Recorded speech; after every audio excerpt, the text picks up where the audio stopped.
Okay, good morning, everyone. I would first like to thank the conference organizers for their ongoing support and efforts in pivoting this conference into a virtual format. I'm actually in Toronto, Canada, so it's really nice to be able to learn with and connect with educators from not from my area, obviously particularly from the United States, especially on a day like today, which I know up here in Toronto, we will be watching very closely today.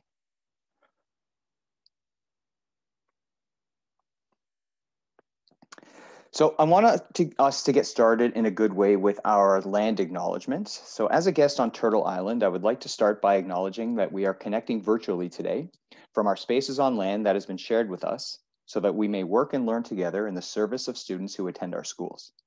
These schools are on the traditional territories of the Wendat, the Haudenosaunee, and the Anishinaabe peoples, whose presence in this space continues to this day. We also would like to acknowledge the treaty lands negotiated as the Williams Treaty and Treaty 13, and thank the signatory nations respectively for sharing these lands with us. We would also like to acknowledge the Chippewas of Georgina Island, First Nation, as our closest First Nation community and partners in education. Okay, so today we are going to have an opportunity to look at a few problems, work on a problem collaboratively in small groups, and an opportunity for some reflection as well. So obviously, given that we are collaborating online, I just first would like to establish some norms for online collaboration. So please allow everyone to take individual think time. Allow everyone to have a voice. Honor people's thinking. Be present for the learning. Presume positive intentions. And be respectful of others.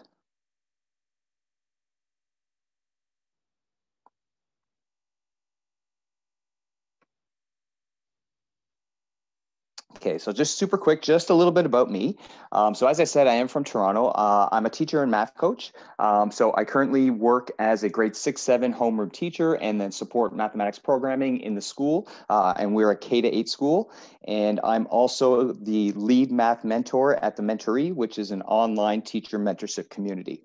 My passion for mathematics education was sparked once I had kids of my own, leading to a profound interest in teaching for understanding and the development of student thinking and reasoning.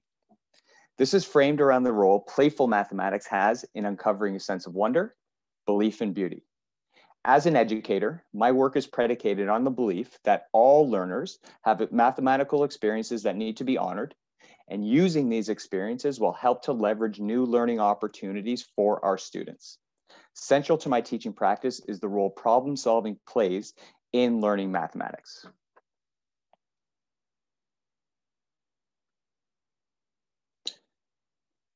In Ontario, which is obviously where I'm from, we have recently had a curriculum revision. So the previous document was released in 2005, or obviously in 2020. So coming into this school year, sort of pandemic and all, the expectation is that we're going to have a hard rollout of the revised 2020 mathematics curriculum here in Ontario. But by learning to solve problems, and one of the sort of more refreshing things for me was the central role that problem solving, which was clear in the 2005 document, has sort of rolled over into the 2020 document as well.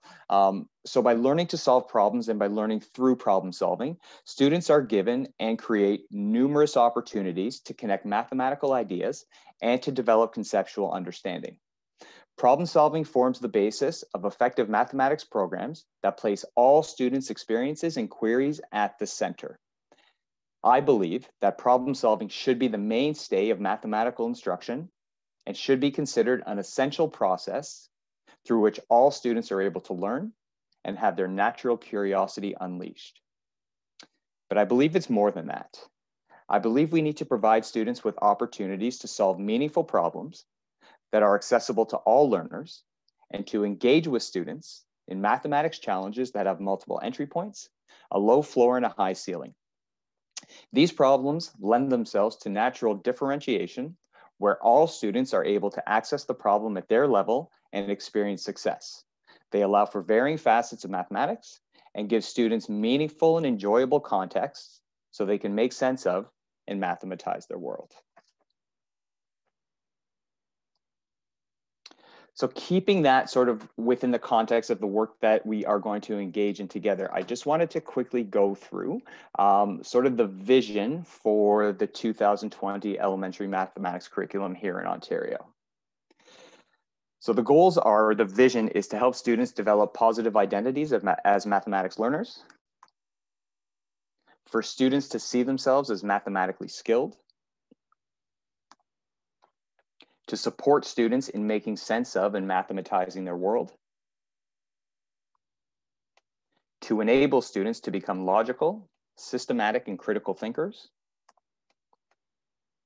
and to develop reasoning skills in order to make decisions based on fundamental mathematics.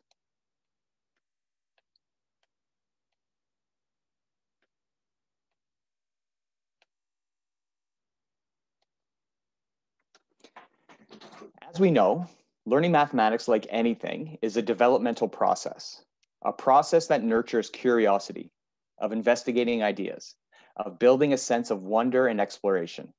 As mathematicians, which we all are, we're in the business of engaging with and doing math.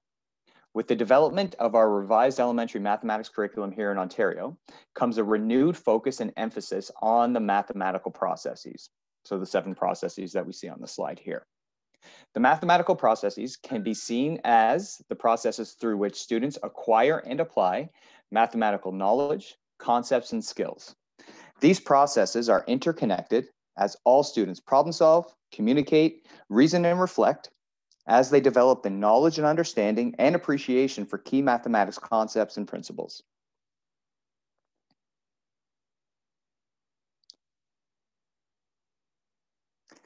But what is it that we're really trying to get the heart of? Or what are we trying to get to? I know for me, I'm most interested in student thinking and reasoning. But how do we get insight into that? I believe by talking to students, by watching what they're doing, and by listening to their conversations. Because when we do that, we get insight into where they are in their learning at that given moment. And when we have insight into that, we can best support them by meeting them right where they are, not where we've been led to believe they need to be by an arbitrary letter grade or mark or grade level.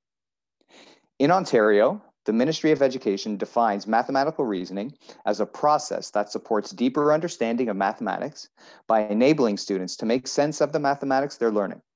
This involves exploring phenomena, developing ideas, making mathematical conjectures, and justifying results. The ability to think and reason is an essential factor in the development of an individual's ability to understand and apply mathematics. While students may be able to solve problems with a memorized procedure, they may not have developed the necessary skills towards building a deep knowledge, understanding, and appreciation of key math concepts. They might just be good at steps or procedures, but might not understand the math behind what they've done. And by crafting learning experiences for students grounded in the principles of numbers and operations, patterns and relationships, and geometry and measurement, and by teaching and learning mathematics through a relational approach, students are provided with opportunities to naturally uncover the beauty and relationships that exist between and within fundamental concepts of fractions, algebraic reasoning, proportional reasoning, and spatial reasoning. And for me, this is what teaching through problems worth solving refers to.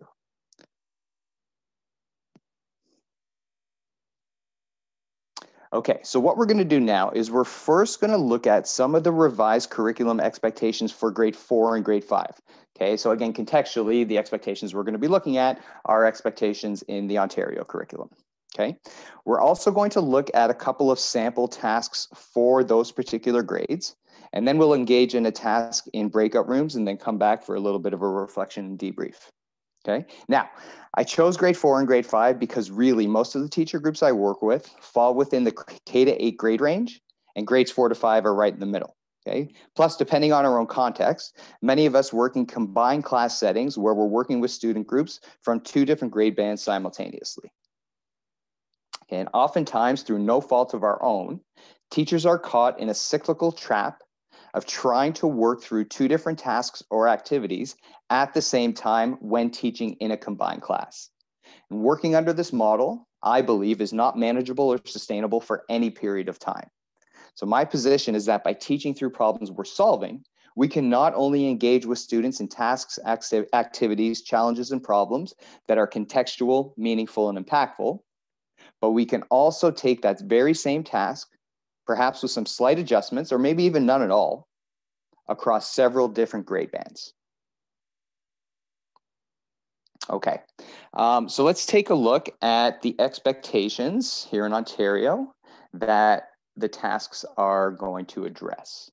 Okay, so here we see for grade 4, represent and solve problems involving the addition and subtraction of whole numbers that add up to no more than 10,000 and of decimal tenths using appropriate tool strategies, including algorithms. Now, you're going to see here that I've just sort of bolded the word addition. So I sort of deconstructed this expectation. So with this task, we're just going to be focusing on the addition up to no more than 10,000. Okay, so the addition up to no more than 10,000 for grade 4. Okay. And for grade 5, same thing. I've bolded the addition here. And where it sort of extends from grade 4 through to grade 5 is the benchmark. Okay, so grade 4s are adding up to no more than 10,000. Grade 5s are adding up to no more than 100,000. Okay, so those are the expectations that we are going to address when we look at the grade 4 and the grade 5, two different tasks, one for grade 4, one for grade 5, through the work that we're going to be doing. Now, before we do that, I just want to go back to the sketch note of the 7 mathematical processes for just a minute, just to provide a little bit more context. Okay, so please just take a minute and just sort of go through it. Okay, so the 7 processes: connecting, reasoning, approving, reflecting, representing, problem solving, communicating, selecting tools and strategies.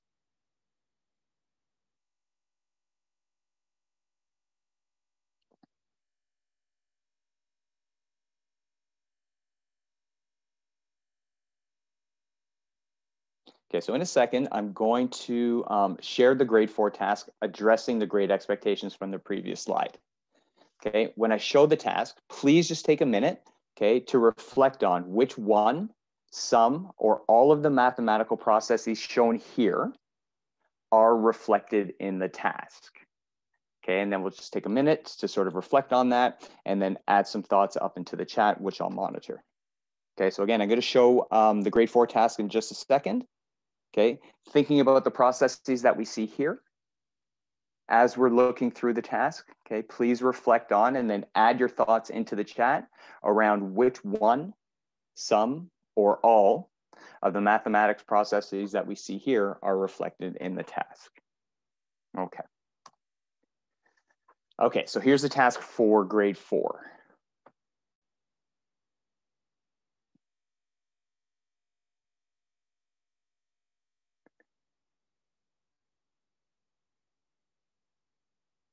Okay, and feel free, as I mentioned, add your thoughts into the chat around which one, some, or all of the mathematics processes we see here, and I'll monitor the chat as we're going through. Awesome.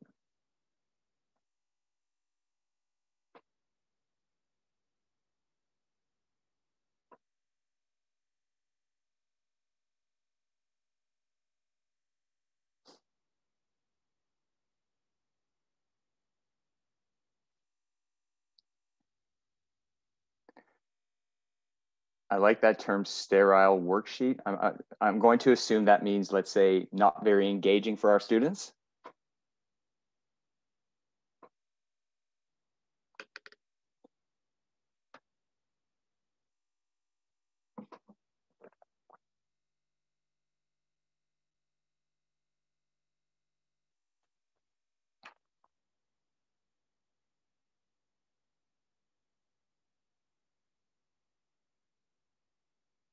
Yeah.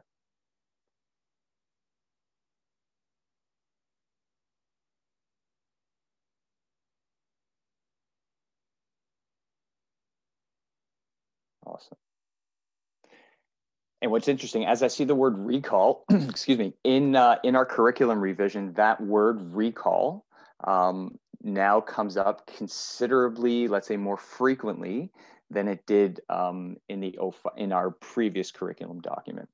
And I think a lot of people who aren't necessarily in our business are sort of interpreting that as, you know, going back to that drill and kill and the memorization and the rote tasks and those types of things, which, you know, that on our end as the educators, that takes a lot of working with, let's say, different communities and parent groups on sort of what that actually means.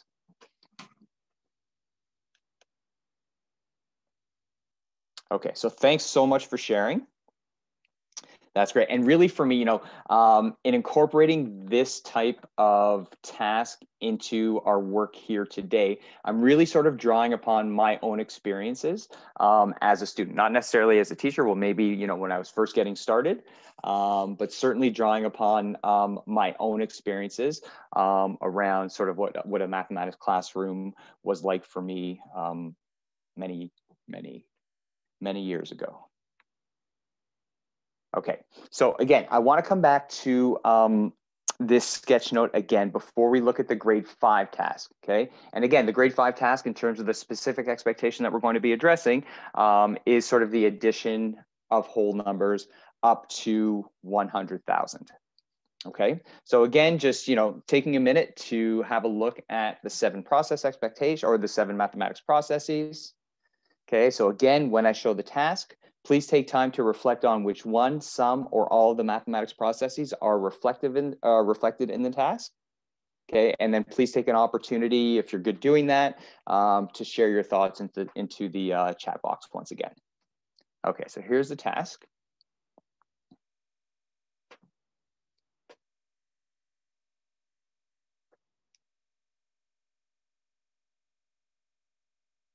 And which one, some, or all of the process expectations are being reflected here.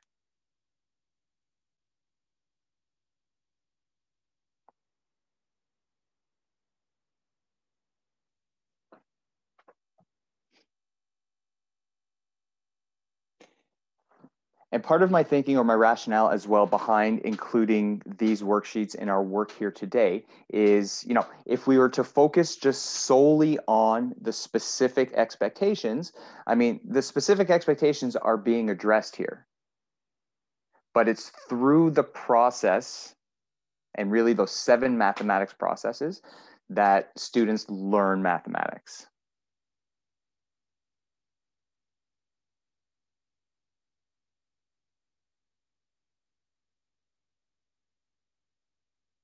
So like some reasoning, but real no explanation. So when I see that, I'm just kind of thinking like kids are just doing without necessarily recognizing or understanding what they're doing and why. And then for sure, Jeff, this one does require a deeper knowledge and understanding of how mathematics work and how numbers behave with each other with different operations, for sure.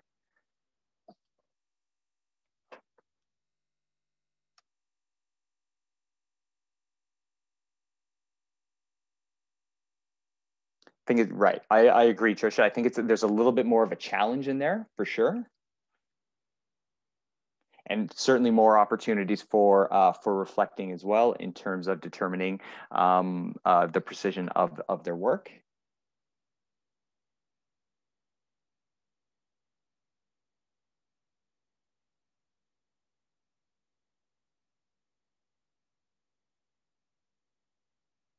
Right. I love that comment, Jeff, but still not where kids should be spending their time. So again, you know, when I look at something like this, again, the kids or students are, I don't want to necessarily say likely, but oftentimes, are students actually understanding the mathematics behind what they're doing, or are they following, you know,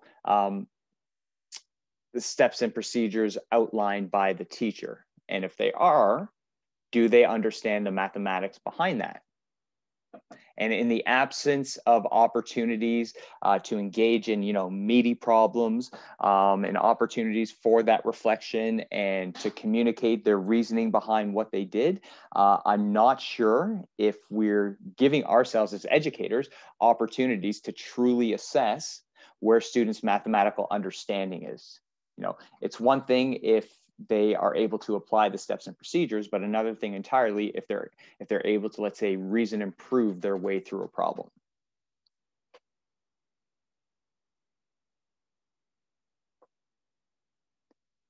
Awesome. Thanks so much for sharing, everyone. Okay. Just be mindful of the time. All right. So now, okay. So I want us to take a minute, and these are sort of some, let's say, guiding principles that I've sort of, I want to say manufacture, but some of the things that sort of guide my thinking as I sequence and scaffold learning opportunities for students. So when we begin the process of intentionally selecting problems for students, some key points and principles can always help to guide our thinking. So a question I generally ask myself is this problem accessible for all students? Does this problem encourage the use of multiple entry points?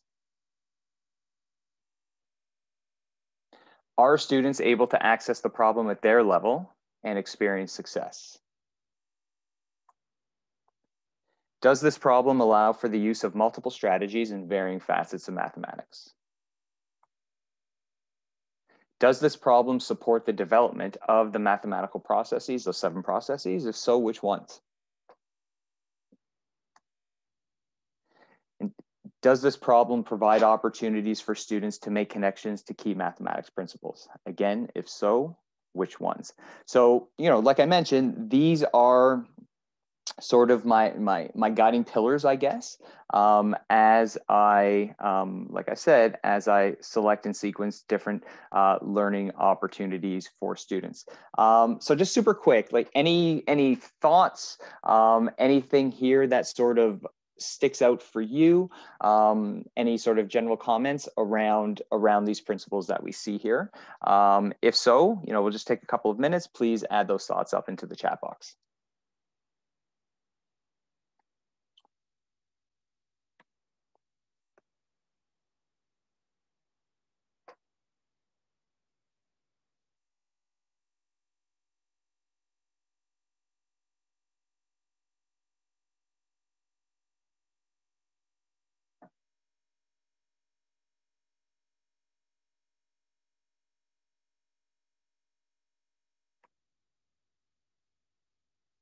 Sorry, I'm just covering up that task just so we can see all the points.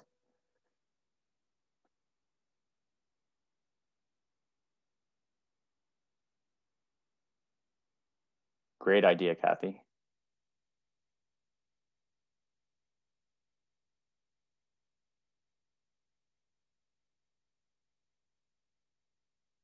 Yeah, and really, when we do take the time to purposely, intentionally select problems and tasks that are let's say, meaningful and accessible for all students, it really gives us as teachers in the classroom the opportunity to truly assess where students are and what teacher moves we can incorporate to continue to nudge them along their developmental path.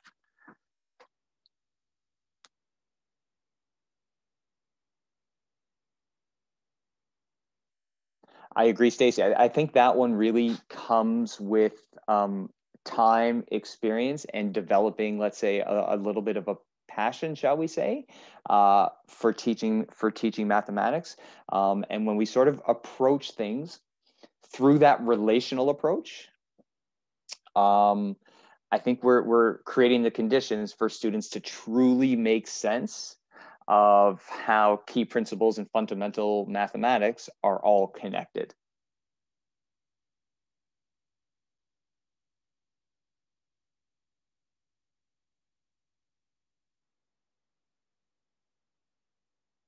Awesome. Okay, so all these pieces in mind, we're going to work on a problem.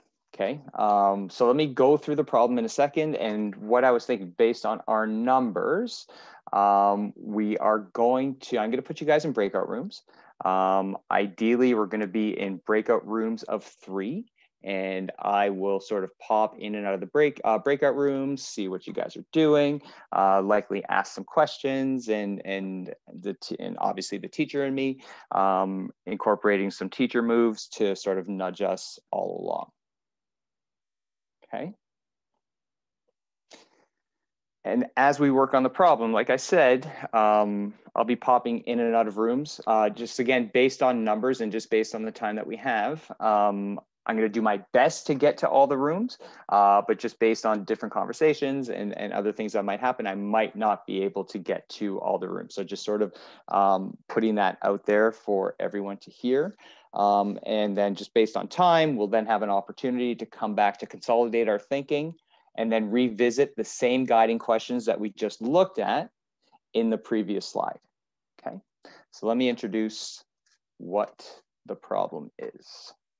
Okay, so I want everyone to consider the following pattern. Oh, by the way, okay, before I continue on, so this problem is going to address the same 2 curriculum expectations for grade 4 and grade 5. Okay, so grade 4, adding whole numbers up to 10,000, grade 5, adding whole numbers up to 100,000. Okay, same 2 expectations. Okay, so consider the following pattern of 5 whole numbers where each number is the sum of the previous 2 numbers. So here we see a sequence of 3, 12, 15, 27, 42.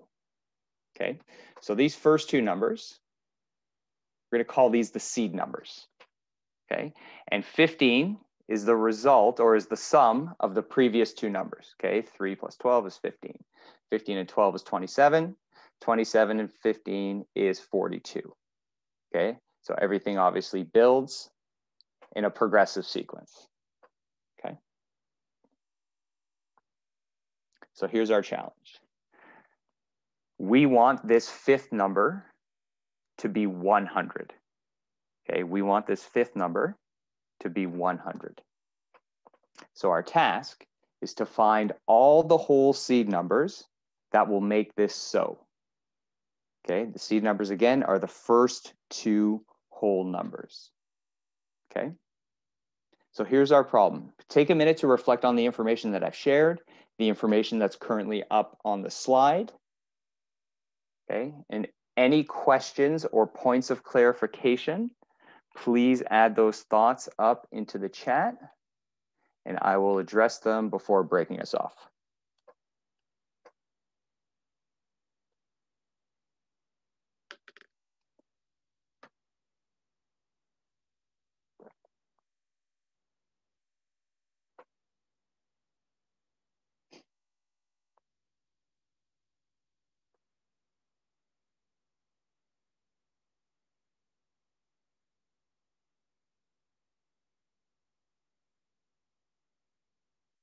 Okay, just about another 30 seconds and then I'll assign everyone into breakout rooms.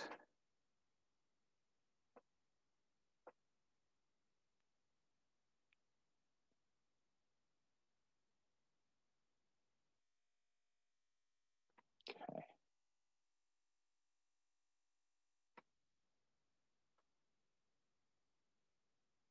Okay, so I'm going to create 10 breakout rooms, 34 of us. Let's go 11. No, we'll keep it at 10. We'll keep it at 10. Okay, so part of my method for selecting for groupings in class is I use a completely visibly random method to group students. And that draws upon the research of Dr. Peter Liljedahl, who's a mathematics professor out in British Columbia. Pre-COVID, the method that I would use is I would have a deck of cards, shuffle the cards in front of the students so they can actually see that there's no rhyme or reason behind how groups are selected. Everyone picks a card. Groups of 3 are the optimum number from grade 4 up, and that again draws on the research of Dr. Liljedahl. Unfortunately, we don't have time to go through that today, but his book just was released and that's completely unsolicited. So now, in the COVID era, there's an online tool that I use called flippity.net. And what all that you need to do is sort of upload us, for those of us that are classroom teachers, upload a spreadsheet of the names of the students in your class. And then you click on a link and then it randomizes the groups for you. So if we have, let's say, an LCD projector in your class, projecting that for students to see, again, that's a totally visibly random method. And depending on the ages of your students, they always sort of get a kick out of how groups are sort of randomized and how they're sort of formed. Okay, so we're gonna have 3 to 4 participants per room, okay, just based on numbers. And then just wanna check the time. So it's just past 9 o'clock. We have about till 9:30. We're gonna work through this task for about 15 minutes. Like I said, I'm gonna sort of bounce between different breakout rooms, ask you guys some questions, and then at about 9:15, we're gonna come back together whole group for a little bit of a reflection and debrief. Okay.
Okay, so everyone should be back.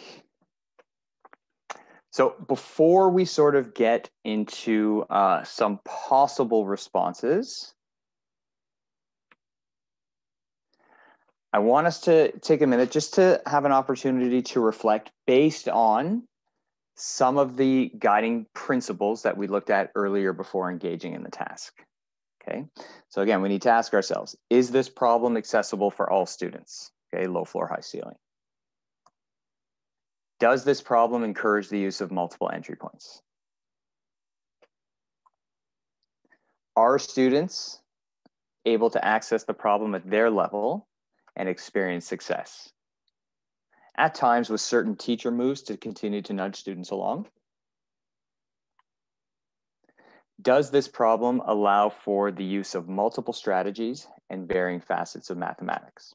Okay, so thinking about these 4 questions, and next slide, we're going to look at a few more. Thinking about these 4 questions, okay, does having students engage in this task address these 4 questions?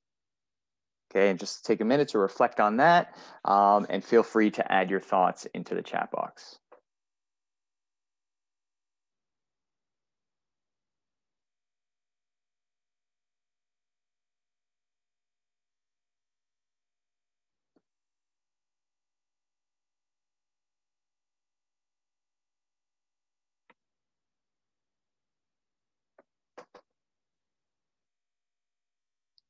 My apologies for not getting around to all groups. Typically what happens is we get started in a conversation and then time just is not really the most important thing.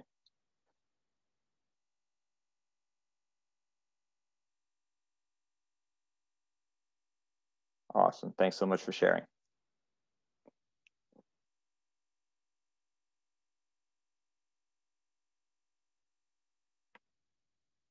Okay.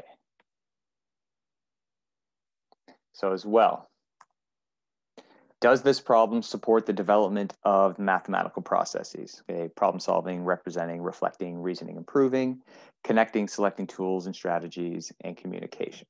Okay, again, if so, which ones? Okay, and please feel free to add your thoughts up into the chat box as well.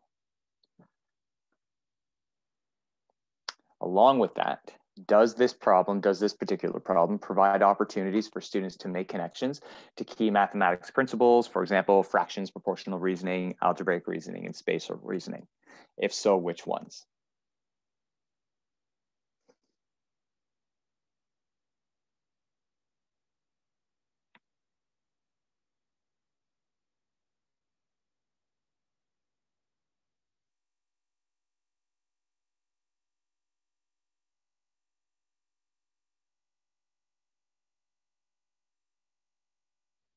So Trisha, representing their thinking or representing different strategies using different models.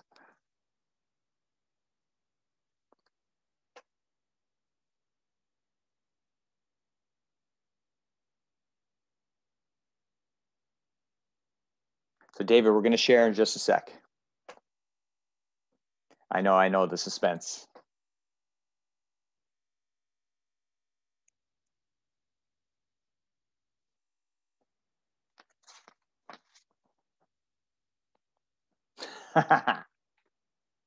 That's my teacher move right here.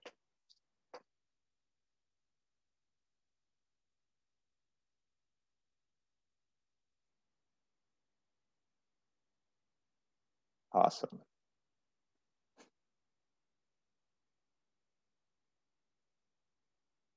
Okay.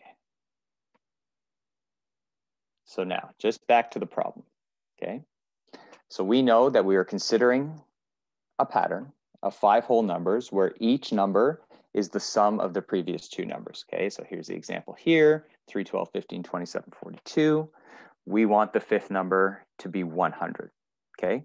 So now let's take an opportunity, okay? Feel free to share some of the responses into the chat box.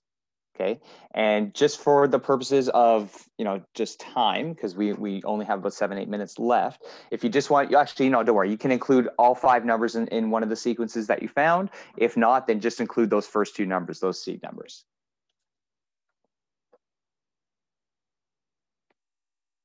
Okay, David, that works. Trisha, same one.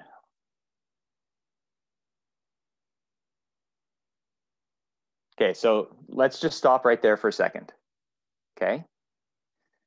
So if we look at Jeff's over here, and actually, if we look at Jeff's, if we look at Nazir, and if we look at Kimberly, okay, and let's say if we were to sequence these, let's say using a table, okay, and looking at those first,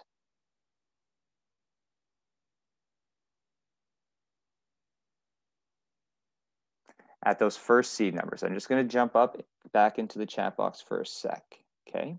So let's take a look at Jeff's 17, 22, 39, 61, 100. It works, okay? And Nazir's 20, 20, 40, 60, 100. Are we noticing anything about those numbers?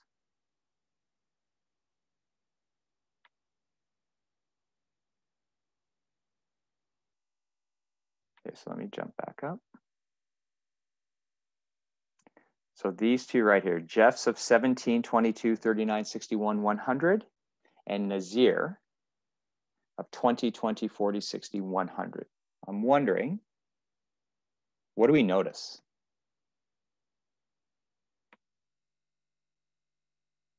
The 4th term has to be in the 60s, okay? So even if we look, those numbers seem pretty close. Add 3 to the first number, subtract 2 from the second number. So now we're generalizing perhaps for some sort of formula.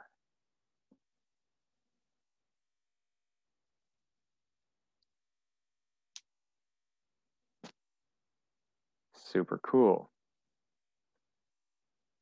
So in a pre-COVID world, I would have students, let's say, working on non-permanent vertical surfaces in the classroom. So we can make that thinking visible and make that thinking come alive and really enhance the collaboration among students. I still do have the vertical surfaces posted in the class, but students in their groups of 3 would concurrently be working off a shared Jamboard and sharing their thoughts and strategies while working through, okay?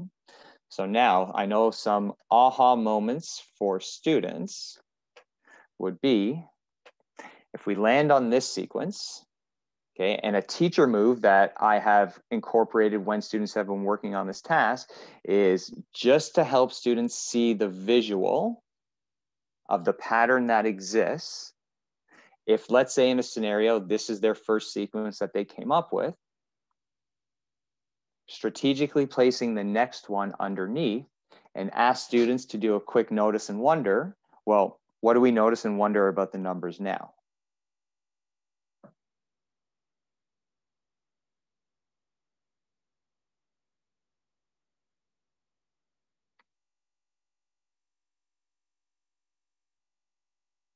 Okay, so Kimberly, great question. No restrictions, okay? We want to sort of be able to follow students' lead.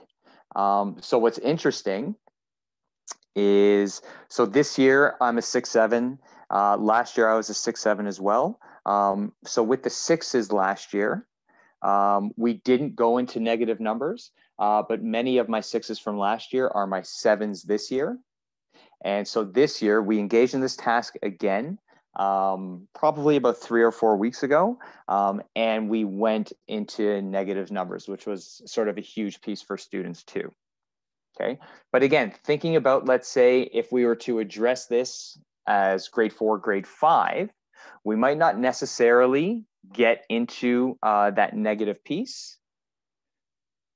But if we look at this task as, sort of connecting different mathematics principles in terms of like how numbers and operations, patterning and algebra, while at the same time addressing those two specific expectations from the very beginning of adding numbers, adding whole numbers up to 10,000, adding whole numbers up to 100,000. And thinking about those two tasks that I first showed, one for grade 4, one for grade 5, and this one task that really we can incorporate or use with students all the way up through to senior years in secondary school. I guess from an engagement and challenge standpoint, where do we see opportunities for students to really develop their mathematical thinking and reasoning? Those first two tasks or a task like this? Okay, again, please take a minute to sort of add your thoughts up into the chat box.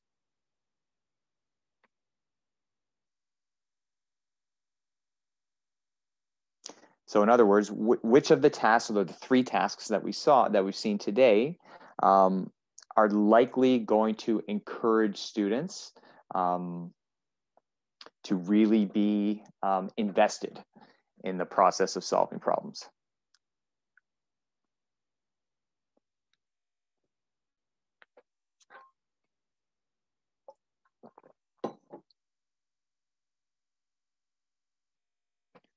Awesome.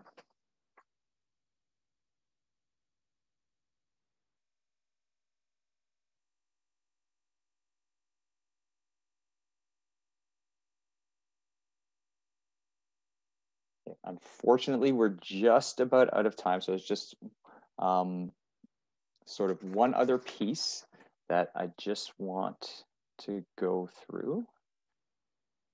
Just give me a sec.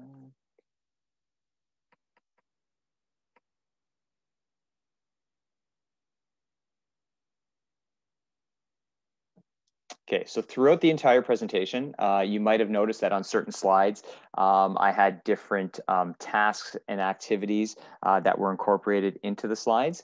These are the sources for all of those tasks and activities that I've incorporated, all of which I've used with students. Again, depending on the task, and in my role, I'm fortunate to get into classes from grade 1 all the way through to grade 8. So all of the tasks and the images of tasks that we saw today are different tasks that I've incorporated in one way or another, found from these different sources. These are all their Twitter handles here that I've used sort of over the course of time.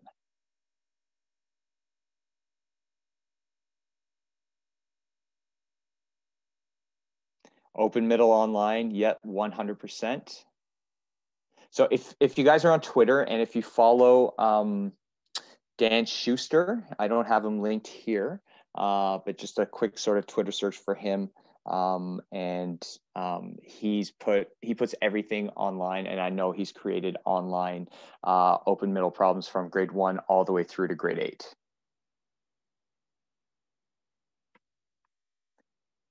Okay, so just in closing, as Sunil Singh, author and mathematical jester, and who's actually doing the closing address here later on this week, penned in his article, Parts Unknown, Math Education Needs to Get a Passport and Start Traveling.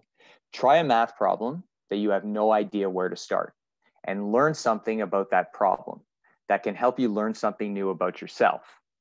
Sure, the problem could be completely foreign to you or your students, but don't we want our students to be risk takers, adventure seekers, and curious mathematical travelers? Don't we want that for ourselves? There should also be times where we sit quietly and independently with a problem, savoring it for ourselves. The problem or the flavors aren't coming from the solution. They're coming from the question and the mystery of the unknown thinking that lies ahead. The secret ingredients to mathematics is simply thinking about mathematics. Everyone, I really appreciate everyone's energy this morning, everyone's participation. Just one sort of last piece. Feel free to stay in touch. So here, I've just on the slide is my Twitter handle, my email address. So feel free to connect. Definitely always happy to go into, I just love talking math. So Feel free to stay in touch through Twitter, through email. Again, really thank everyone today for their participation. I hope you found some of the things that we did today valuable. And for those of us that are classroom teachers or support teachers, hopefully there's something today that we can bring back to our classrooms or to teacher groups that we work with in order to continue to support our students. So everyone, thanks again for everything. Have an amazing day and stay safe. Thank you. So Stacy, just before I go, everything has been recorded. I think things are going to be published once the conference is over. If not, feel free to reach out to me and I'm always happy to, yes, so the slideshow will be available after the conference.